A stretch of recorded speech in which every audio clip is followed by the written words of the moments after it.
All right, guys, this slight change could actually change everything. And I am talking about the Temple Mount. Welcome back to Enough Already. I'm Annalie, and let me just tell you, I know there's a lot happening right now in America with Iran, so you've probably missed this. But I will be here to inform you that this is massive and significant for you as a believer in America. In January 2026 of this year, Israel installed a new police commander over the Temple Mount, which, as you know, is the most sensitive religious site in the entire world. So you might think that this is just another leadership change until you realize how Temple Mount operates. This position holds enormous influence over things like who can pray there, who can visit, and what happens on the ground every single day there. And the timing of this is right before the major religious seasons in Jerusalem. So today I'm going to break down what happened, why it matters to you, and why even this small change like this can have major implications. So why does the Temple Mount matter? Why is this location so significant? The Temple Mount sits in the old city of Jerusalem. It is considered the holiest site for Judaism because this is where the first and second temple stood, and they want the third temple to also stand. But today, this is also home to the Islamic structures like the Al-Aqsa Mosque and the Dome of the Rock. And if you picture Temple Mount, you will picture that golden dome. Because this is both sacred to Jews and to Muslims, it has become one of the most politically and religiously charged places on the entire planet. So even the smallest changes, like the rules there, can spark these global reactions. Now, this is a system that most Americans don't understand about how the Temple Mount operates. Many Americans just assume that Israel simply controls the Temple Mount completely. But the reality is that it is so much more complicated. There is a delicate arrangement there that has existed since Israel captured East Jerusalem during the Six-Day War. And under this arrangement, two different authorities operate on the Temple Mount. First is the Islamic Waqf. This Islamic Waqf is an Islamic religious authority that administers the Muslim holy sites on the Temple Mount itself. They oversee the mosques, they manage the religious staff there, and they supervise Islamic worship. But they do not control the security. The security is handled by the Israel police. And this Israel police control the entrances to the Temple Mount. They manage the security there. They regulate the visitors, and they enforce the rules about what people can and cannot do while they are there. So that brings us to one of the most important policies surrounding this site. And this is called the status quo. Now, for decades, the Temple Mount has operated under what is called this status quo. And under this policy, Muslims are allowed to pray on the Temple Mount. Jews and other visitors are allowed to visit there, but they're traditionally not allowed to pray there. So if Jewish visitors begin praying openly, the Israeli police have historically intervened to stop it or remove them from that area. So this system was designed to prevent these religious tensions from escalating into massive violence. And because of how sensitive this site is, the people that are enforcing these rules matter a lot. And that brings us to this recent leadership change, the New Jerusalem District Commander.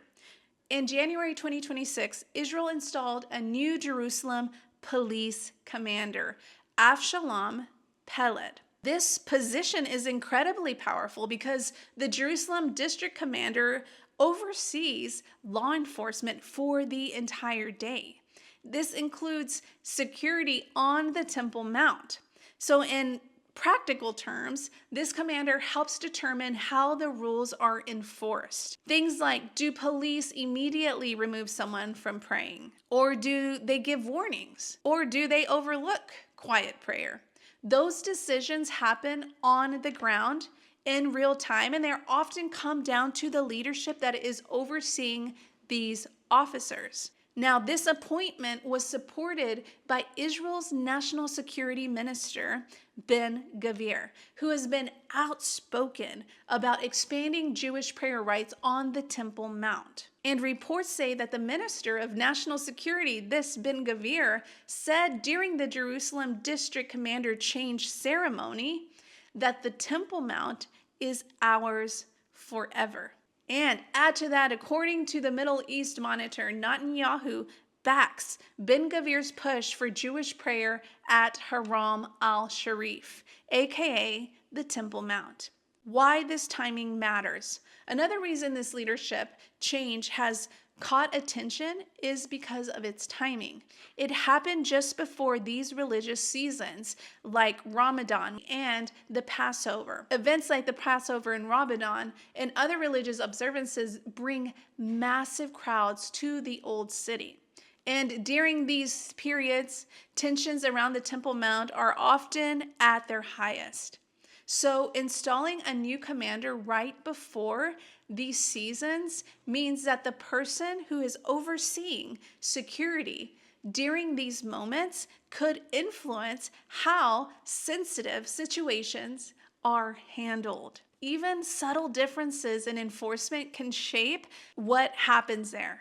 This is why this matters beyond just politics. For many people, this story is just simply a political story in the Middle East, but for others, especially us who love biblical prophecy and are watchers, this Temple Mount carries deeper significance because there are many passages that speak about these events connected to this future temple in Jerusalem. And for that to take place, certain practical things like this have to happen. And we already know that there are already groups in Israel preparing for the possibility of this, their temple. They've recreated the temple instruments, the priestly garments, and they're even training these priests who they've traced their lineage back to the biblical priesthood. And this biggest obstacle has always been the political and religious reality that has been surrounding the Temple Mount itself. So when the rules governing that site begin to shift, even slightly, people begin to pay attention. So this gradual shift in enforcement is not necessarily this dramatic policy change that's announced on a press conference, but it shows that instead, the things may happen with these small adjustments and how the rules are applied. Because we know that those small adjustments become larger changes over time. Now, here's the big picture, because the Temple Mount remains one of the most complicated and religiously political environments in the entire world. And we know that multiple governments and religious authorities and international organizations are involved in maintaining the current balance there. But history often shows that major developments begin with these small steps. All of these things can gradually reshape what is possible. And that's why this development, though it may seem small right now, is being watched so closely. Now, for most people in America, this police leadership change in Jerusalem is probably not going to raise any eyebrows. But when that position oversees security at the Temple Mount, it can influence what happens at the most contested area in the entire world. Sometimes these smallest changes in places like Jerusalem end up having the biggest global impact. So it's definitely something that is worth watching because the story of Jerusalem is still unfolding and the Temple Mount continues to sit right at the center of all of it. We know that Jesus is coming to this site and we know of its implications for us as believers. So let's keep an eye on the Temple Mount. I'll be here watching it all and letting you know. Follow me for more biblical clarity in a world full of cultural confusion. Until next time, guys, God bless.